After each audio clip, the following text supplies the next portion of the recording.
An attempt to prevent a government shutdown has failed to pass through the House.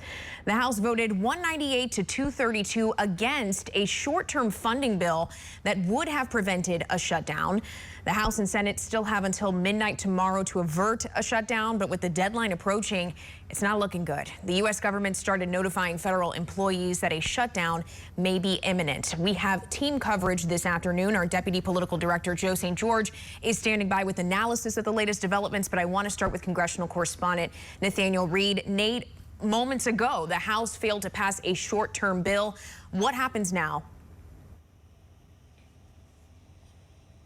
Well, the only person for Speaker McCarthy to blame, it's not necessarily even Democrats, it's members of his own party. 21 hardline, ultra-conservative House Republicans voted with Democrats to defeat this short-term bill that would have kept the government open for an additional 31 days, give lawmakers in the House and the Senate a little bit more time to work on government funding bills to get a comprehensive solution in place for 2024 funding. That has now failed. This is an attempt that was long seen as a long shot. This bill not only kept the government open, it also cut spending by a very high percentage points, up to 8% cuts to spending, things that Democrats were all along opposed to. It also imposed some strict border security measures that House Republicans have been looking to pass. It would have basically restarted the construction on former President Trump's border wall, all things that were non-starters with Democrats in Congress. Ultimately, the House of Representatives and the Republican majority went forward with trying to pass that, and they failed somewhat spectacularly. 21 Republicans voted all Democrats to defeat the bill. Now Speaker McCarthy has effectively lost his last best option. He said that there's some sort of plan B that he has kind of teased out, but at the same time, we really don't know what that could possibly look like. We're expecting Hakeem Jeffries, the Democratic leader, to take to the House press gallery in just a couple minutes to effectively, we believe, take probably a victory lap over the fact that Republicans have been unable to come up with a solution here. Week you told us about a bipartisan deal in the Senate. Is there any progress on that, as we've seen, both chambers kind of forge their own path at this point? Right. Well, let me remind you what's in that bipartisan deal. And to be clear, Speaker McCarthy was kind of on the fence. He was mostly opposed to bringing that up for a vote. He said, look, we've got our own plan. Well, that plan, we all watched it, just failed on the House floor. This Senate-led bill, which is a bipartisan bill, Senate and Senate Majority both negotiated it.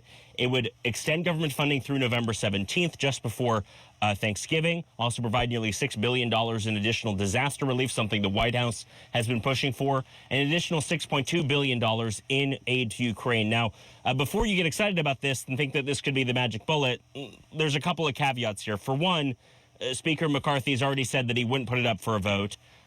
Potentially unless there's additional funding for the southern border in there, and it's not clear whether Democrats would be willing to go along with the levels of funding and policies that McCarthy is looking for.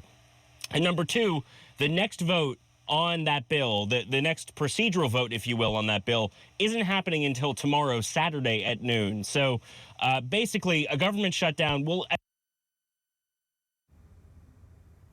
Okay, and it seems like we're having some connection issues, but Nathaniel Reed reporting from the Capitol for us, saying probably what it seems like is that we're headed toward a government shutdown at this rate. We've seen it before, though, right? Most of them very short, but some went all too long. We want to remind you, the longest shutdown ever began in December of 2018 and lasted 35 days.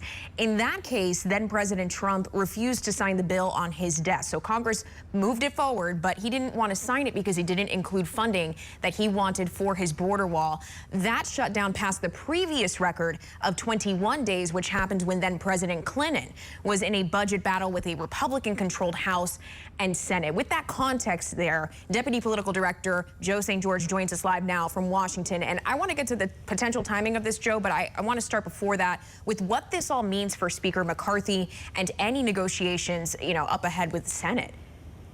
Yeah, first off, your guess is as good as ours right now, and it may be the guess of many lawmakers right now as to what exactly, precisely is going to happen here. We're on the precipice of a shutdown. That's the reality. And there are conversations happening among military families right now, federal workers right now, about, okay, how long can we go without a paycheck? I was speaking to one of my college friends on Capitol Hill yesterday. They're preparing to not get a paycheck and said, oh, we'll be okay for a couple days. But if it goes any longer than this, this is a real impact on their families, on their budgets. If you go back all the way to 1976, we've had 20 shutdowns.